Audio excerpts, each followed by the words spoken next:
muito novos, né? Perto de mim, acho que vocês são muito novos. E há um tempo atrás, eu fui presidente da Unijovem. Vocês não sabem disso, né? Sabem? E aí, naquela época, não tinha muita gente para falar. Então, eu me via como responsável de uma galera que estava surgindo. Mas agora tem o Leandro, tem o Giovanni, tem o Hulk.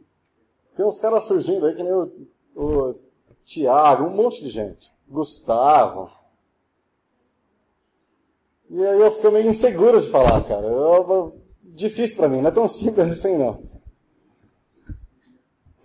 E estudando em casa, eu comecei a pensar o que é que tem me tirado da minha zona de conforto. E uma das crises que eu tenho tido comigo mesmo é que muita gente que eu admiro tem tido muita dificuldade de frequentar reuniões como essa. A pergunta que eu faço para mim mesmo e para você é: por que a gente se reúne? Por que a gente vem aqui no sábado à noite, no domingo à noite, às vezes domingo de manhã também?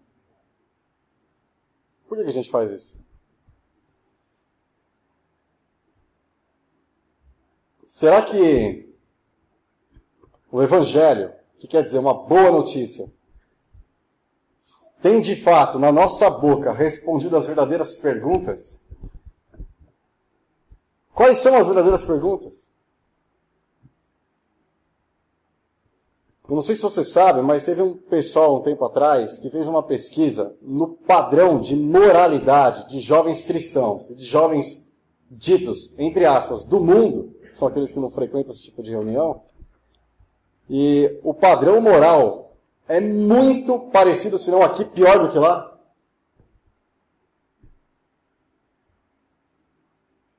Eu não sei, mas o que você tem programado para essa noite, a hora que isso aqui acabar? Será que a mensagem que nós apenas reproduzimos não tem feito de nós uma caixa de ressonância que só ecoa aquilo que a gente ouve?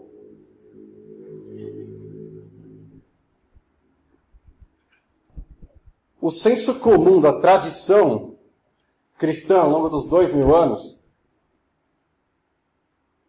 tem dito o seguinte: que Adão pecou, o pecado entrou no mundo, e eu e você somos reféns do erro desse cara.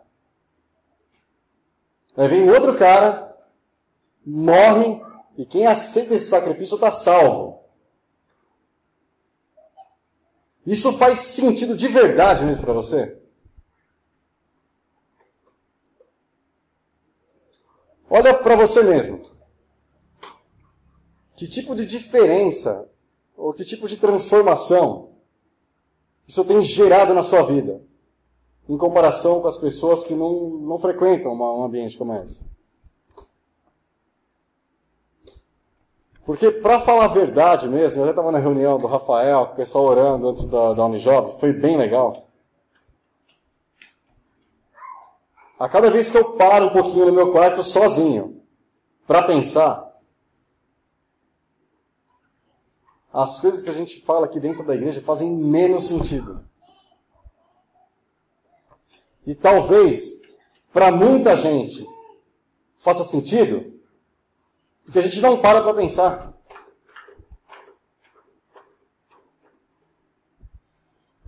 Nós somos a religião dos chamados do livro. Na semana que passou, quantas vezes você parou para ler a Bíblia? Mas parar mesmo, não é ler um versículozinho. Eu tenho a impressão que quando Jesus olha para a gente, Deus olha para a gente, Ele deve se decepcionar, sendo nós aqueles que deveríamos representá-lo, sinalizá-lo para essa geração. E uma reunião como essa não me convence e tem me convencido cada vez menos. A pergunta que eu faço é: o texto bíblico ele é literal Adão e Eva de fato existiram? E, independente da sua resposta, por quê? O que é salvação, cara? Na boa, o que é salvação? Salvação do quê e para quê? A impressão que dá, e quando a gente diz que nós somos perdoados, e não há transformação na nossa vida, é a mesma coisa que dar alta para alguém que continua tuberculoso. Aí o cara aparece aqui e você fala assim, não, você continua tossindo, você está com pigarro, cara. Não, na mina não. Me deram alta. Nós de fato fomos perdoados. A gente vai para o céu mesmo. Você tem certeza disso? Sem transformação nenhuma. Isso te convence? Faz sentido isso para você?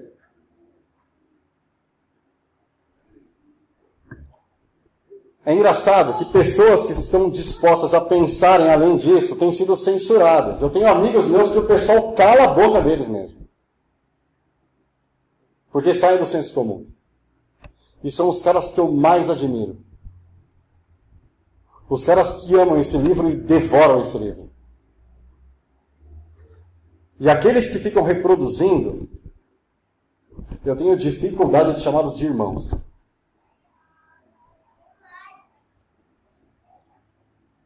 Será que o grupo de pessoas que ao longo da história da igreja interpretaram a Bíblia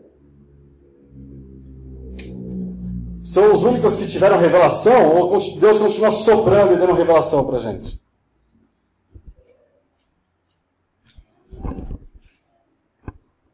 Será que esse tipo de reunião, e esse tipo de vida, que a gente chama de cristã, frequentadores de igreja, está gerando de fato pessoas menos preconceituosas ou mais preconceituosas?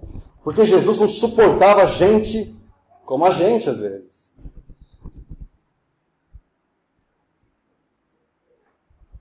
Será que nós temos tido aquela vida assim? É vida com Deus, sou eu e Deus. E se dane quem está do meu lado? Eu me pergunto, que semelhança que nós temos com o cara que nós dizemos ser o nosso mestre, o nosso exemplo? E eu falo de mim mesmo, não estou falando de você não.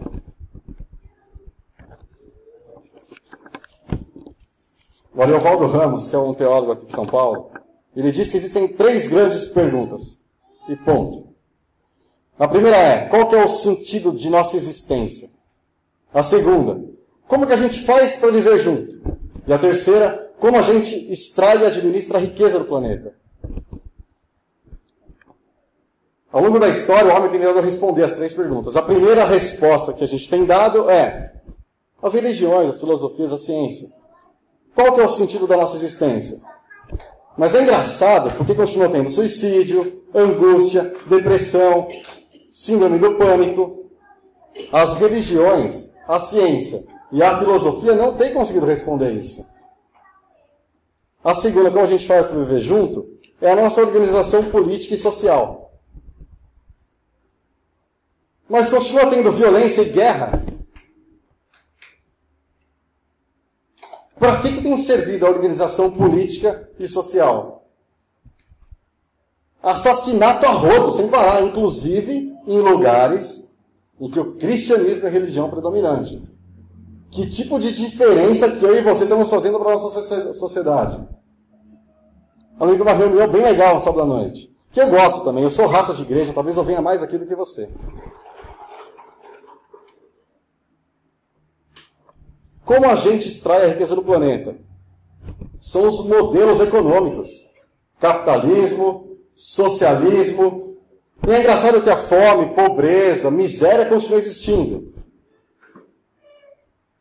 Quais são as respostas que Jesus daria para uma pessoa que fizesse essas 3 perguntas? Qual que é o sentido da existência?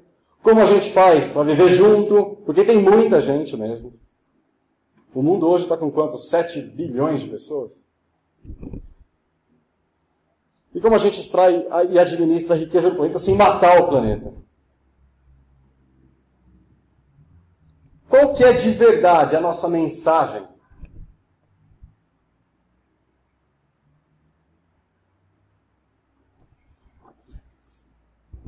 Eu tenho tido bastante dificuldade.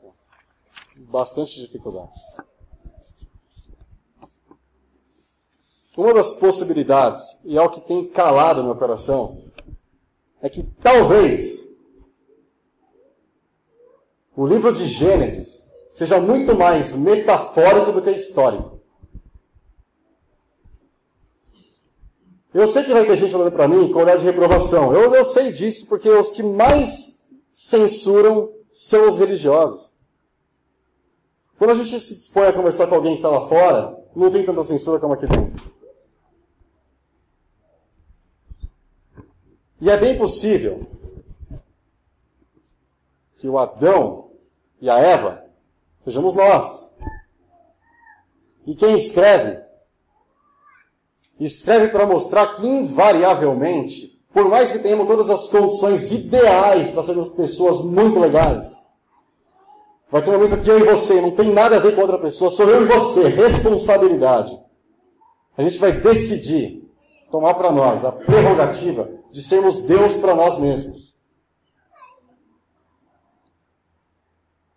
A gente vai tomar para nós a prerrogativa de dizer o que é certo, o que é errado. Eu vou ter a ambição de ter autonomia, autossuficiência, cuja finalidade não é outra, senão a satisfação das minhas vontades e desejos que não têm fim. Não tem nada a ver com Adão e Eva. Sou eu e você. Talvez seja muito mais conveniente pregar a rigidez dogmática e uma série de regras para você cumprir, porque aí aquele efeito ET comportamental talvez gere um discípulo, né? Só que isso aprisiona, torna a gente manipulável. E tem o fato também de que o amor vai ter que te fazer amar pessoas de quem você não gosta muito. Então, cumprir uma série de regras talvez seja muito mais simples do que a gente amar sinceramente as pessoas de quem a gente não gosta muito. E isso gera responsabilidade, né? Faz a gente ter que sair da nossa zona de conforto. Ter conceitos pré-concebidos ao invés de amar, de fato tem gerado transformação nas suas relações. E que tipo de diferença a igreja, não a nossa aqui, mas a igreja de Jesus, tem feito na sociedade em que ela está inserida? A criminalidade continua crescendo, a sociedade continua degringolando e a família está indo para o espaço. As suas atitudes têm sido diferentes do que aquelas pessoas que não são eclesiásticas que nem a gente? Eu me pergunto, para que serve tudo isso?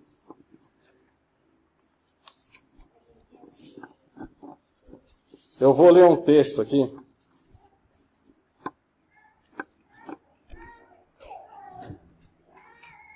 Que me ajuda a ter luz para responder essas perguntas. Quais seriam as respostas de Jesus, da igreja, para essas 3 perguntas? Vamos lá, vou ler o texto.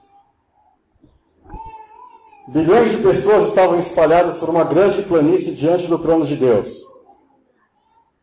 Alguns do grupo mais da frente conversavam calorosamente. Não falavam com reverência, mas em aberta beligerância. Como Deus pode nos julgar? Perguntavam. O que ele sabe sobre o sofrimento? Gritou uma loira. Arregaçando a manga de sua blusa, mostrou um número tatuado em um campo de concentração nazista. Sofremos medo, açoites, torturas, morte, continuou. Em outro grupo, um negro baixou o colarinho. Que tal isso? Exigiu, mostrando uma feia queimadura provocada por cordas. Fui linchado apenas por ser negro. Sufocamos em navios escravos. Fomos arrancados do convívio de nossos queridos. Trabalhamos debaixo do chicote até que a morte nos aliviou. Você sabe que um dos países que mais escravizou foi a Inglaterra, país protestante.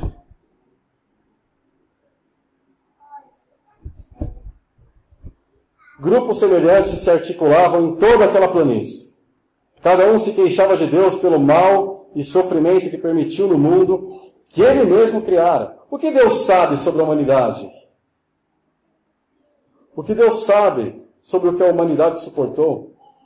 Como Deus é feliz por morar no céu. Lá não há lágrimas, medo, fome, ódios. Deus leva uma vida confortável, afirmava. Então, cada grupo decidiu enviar um representante diante de Deus, escolhido pelo que mais sofreu. Havia um judeu, um negro, um marginalizado da Índia, um bastardo, uma japonesa de Hiroshima, um preso de um campo de concentração russo, uma mulher africana contaminada com HIV, cujos filhos morreram de fome. Antes se reuniram no centro daquela vasta planície para se organizarem. Chegaram a um consenso. Antes que Deus se qualificasse para julgá-los, precisaria experimentar o que eles experimentaram. Decidiram sentenciá-lo, que ele viva na terra como homem. Mas como era Deus, estabeleceu algumas salvaguardas. Ele não poderia se valer dos seus poderes divinos para se proteger.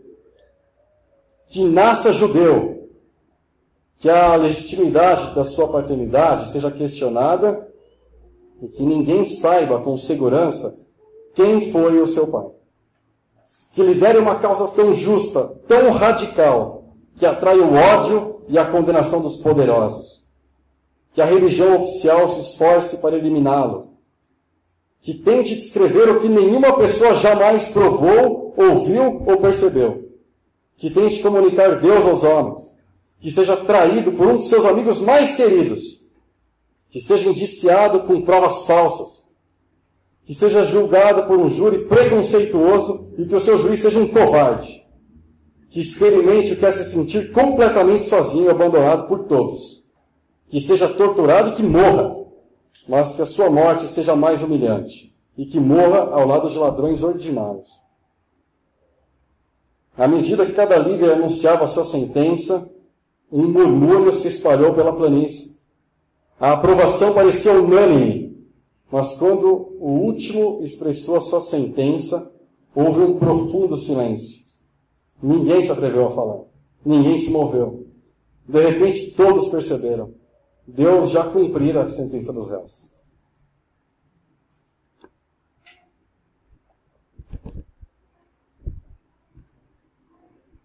Salvação.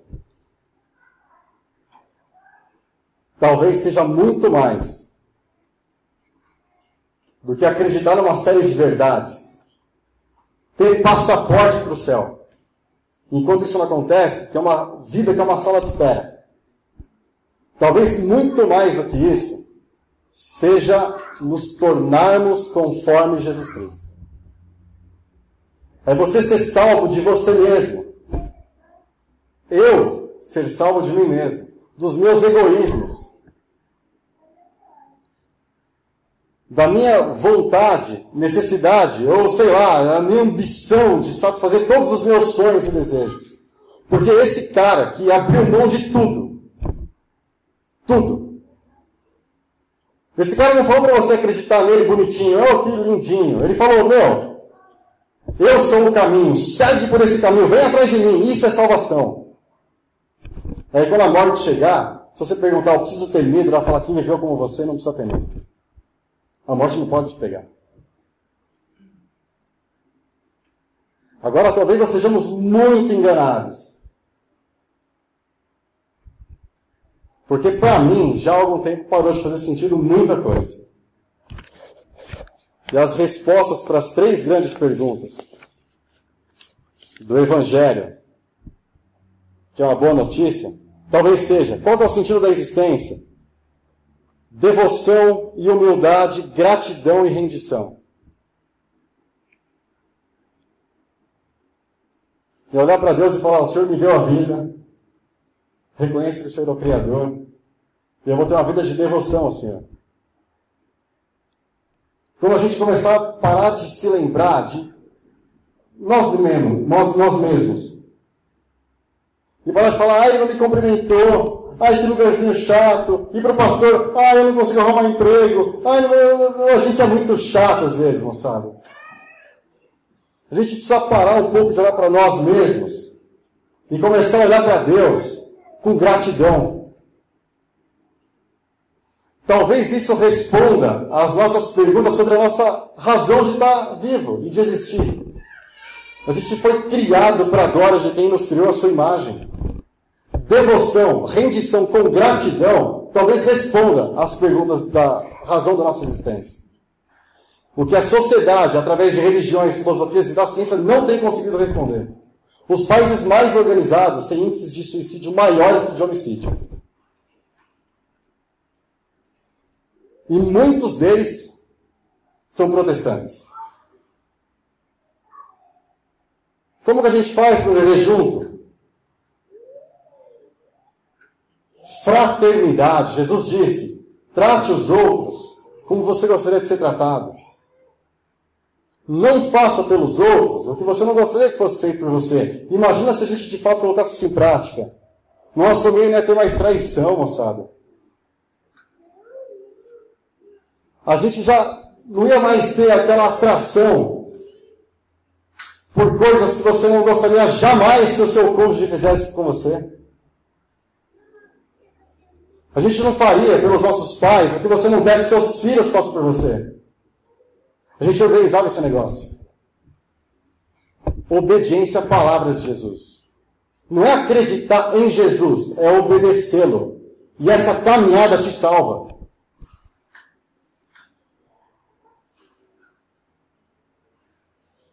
Terceira grande pergunta, que a gente extrai e administra. Como a gente extrai e administra a riqueza do planeta sem matá-lo? Solidariedade. O pão não é meu, o pão é nosso.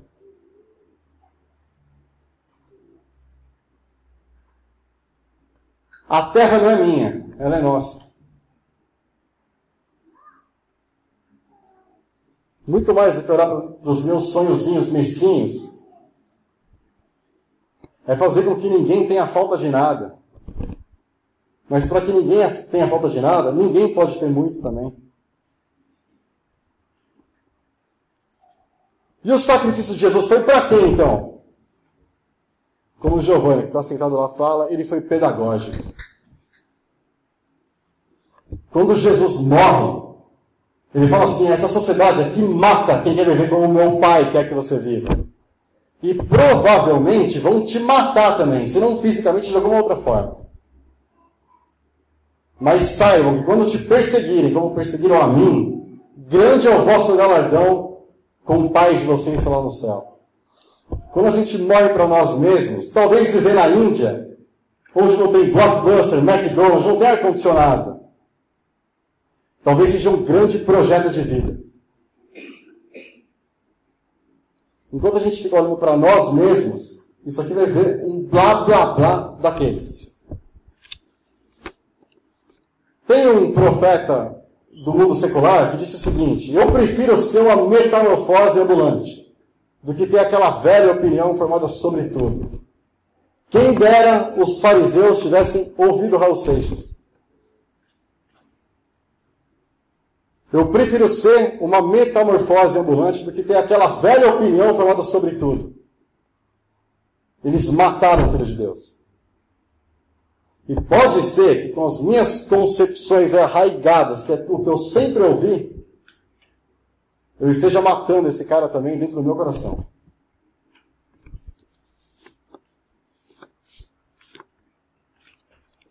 Eu quero terminar com a letra de uma música.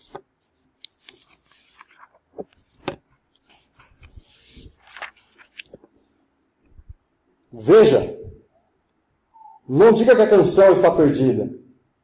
Tenha fé em Deus, tenha fé na vida. Tente outra vez. Beba, pois a água viva ainda está na fonte. Você tem 2 pés para cruzar a ponte, nada acabou. Jesus disse que quem bebe dessa vida não vai morrer nunca, vai viver para sempre. Tente. Levante sua mão sedenta e recomece a andar. Não pense que a cabeça aguenta se você parar. Não, não, não. Jesus disse, eu sou contigo todos os dias. Há uma voz que canta, uma voz que dança, uma voz que gira, bailando no ar. Queira, basta ser sincero e desejar profundo. Você será capaz de sacudir o mundo. Viu? Tente outra vez. Tente. E não diga que a vitória está perdida, se é de batalhas que se vive a vida. Tente outra vez.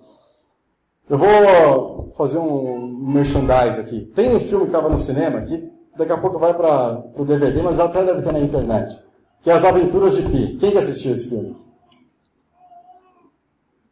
Eu acho que é uma das coisas mais fantásticas que eu já assisti nos últimos anos.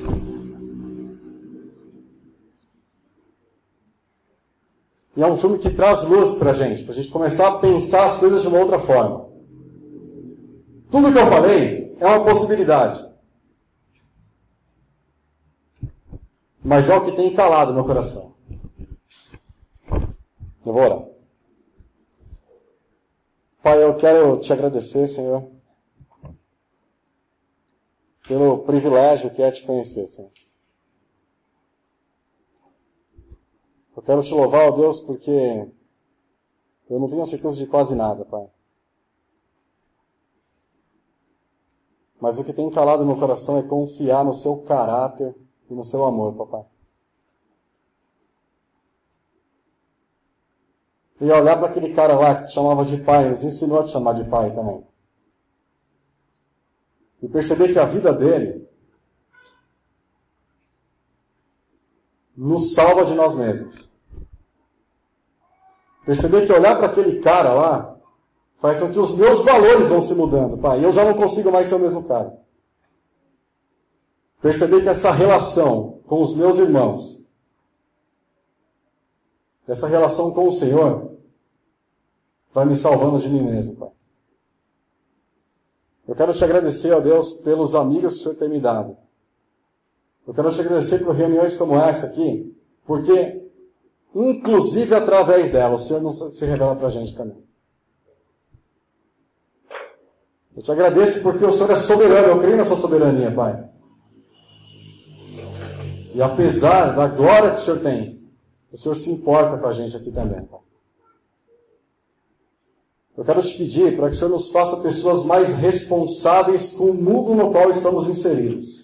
E muito mais do que falar para o meu papaizinho do céu, para cuidar das minhas mazelas, das minhas mesquinharias, que eu possa dizer, Senhor, me usa como instrumento nas tuas mãos e como seu braço estendido, para que outros possam conhecer a ti e o seu Filho. Eu quero te louvar porque muito mais do que necessário para a salvação, porque eu creio que o Senhor se revela para todo mundo. É um privilégio, Pai, conhecer Jesus Cristo. Deus eterno, eu quero te pedir para que o Senhor não nos deixe desperdiçar as nossas vidas, para que ela não escorre por entre os nossos dedos, ó Deus. E quando a morte chegar, que eu não tenha medo dela. Porque quem viveu com o Senhor acreditou não na vida depois da morte, mas na vida antes da morte. E nem a morte pode acabar com essa relação que o Senhor mesmo veio restituir conosco e nos ensinar quem é de fato o Senhor, Pai. Obrigado, Senhor, porque o Senhor continua sendo um Pai amoroso, compreensivo, presente. E muito mais do que um guarda barbudo no céu que dá uma cajadada em quem erra, o Senhor atrai de um jeito que é irresistível, Senhor. Muito obrigado, Pai, em nome de Jesus. Amém.